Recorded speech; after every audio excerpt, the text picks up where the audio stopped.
This is an old cedar chest of drawers. I just wanted to highlight the amount of work they had to do in making it.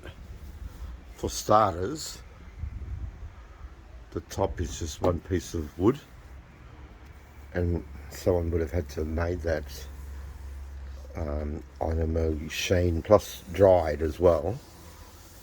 I mean, that's pretty wide. You couldn't buy anything like that now. Then you got to make the frame up, the carcass, and you notice the stoppers on the sides here, so the drawers can slide in. So there was a serpentine long drawer here at the front. Plus you have to cut the shape of this. Plus you had to shape the edges. Then you had to do all this, and a lot of this will be tenoned into this one. This one will be tenoned. It's not just the nail. There's no nails there.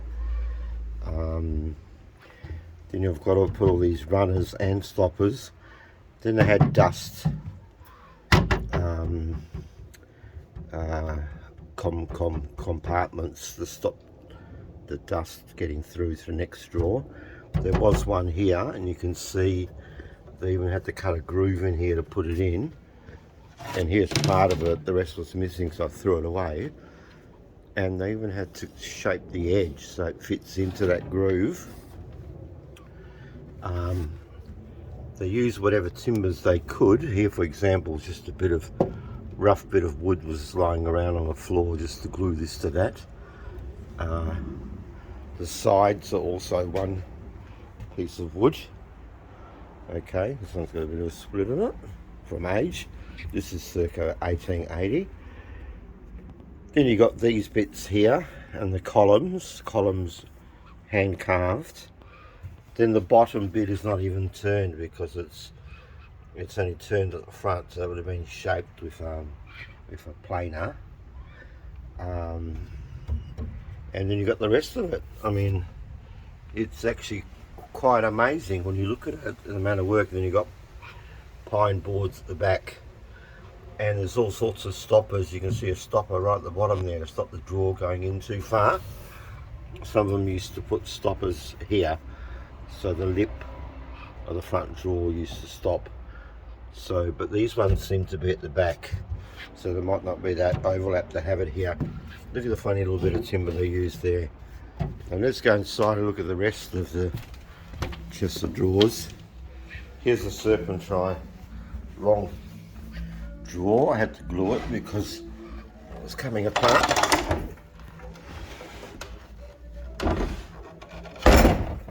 So you would have to find a bit of bent bit of wood, have someone make it for you. There's the edging. Everything is dovetailed. You can see it there. Everything is dovetailed, front and back. Solid bits of wood inside. Let me just look at this little drawer here. Alright, you got it's got a keyhole, a scare shot. It's got a lock. In fact, every drawer's got a lock except for the hat drawer. That's got a carving on it. All these turn knobs actually screw into each other. You can turn them, but they probably bought them from somewhere. And there's 2, 3, 4, 5, 6, 7, 8, 11. If you went to buy them, they'll be $15, $20 each. Even these escutcheons are like $10 to $20 each. The locks, God knows, those are like $30, $40. Often you find the key with them as well. Just extremely well made, and lots of wood, lots of work. Look, they even go to the trouble of cutting a little bit in there to make it look nice, to hide everything. Cut this a little bit lower so it doesn't get hooked when you're pulling it out. It's just amazing.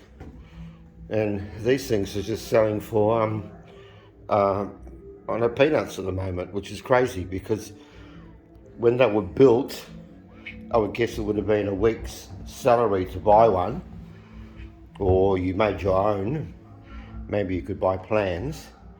So it would have been $1,500 to $2,000 today's money then to buy one. Plus it's an antique, circa 1885.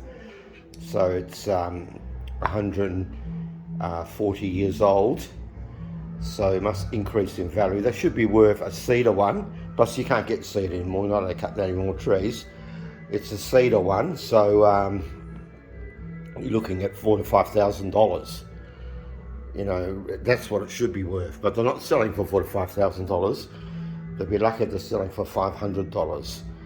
And that's cedar. Then you get the yew and pine ones, and they should be worth anywhere between $5,000, $6,000, $7,000, $8,000, $9,000 each. And they're not. They're selling for probably about $1,500, something like that, but it's just crazy. These little stoppers, runners, side runners, they had to be nailed in. There were little nails and really skinny, almost like a needle, and you can't drill or anything like that. So a lot of them, the nails were bent, but it was just to catch on. So here's these little stoppers again.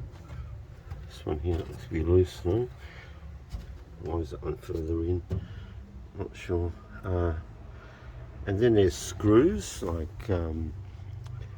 certain bits are screwed in instead of nailed, like down the bottom down there. You see there's screws, that bottom bit. Every little bit of timber's used, you know, nothing's thrown away. It was just incredible work on craftsmanship with what they had. And you know, the drills wouldn't have been power drills, it would have been like hand drills and hand saws. Probably would have used some sort of cut the shape out as well. I'm not sure how they would have shaped the front timber. They might have bored it that way, might have steamed it. They would have used old wood planes to well, a chisel probably to make that hole there, but wood planes to shape a lot of the edges. And lots of stuff is like really well done, really well done.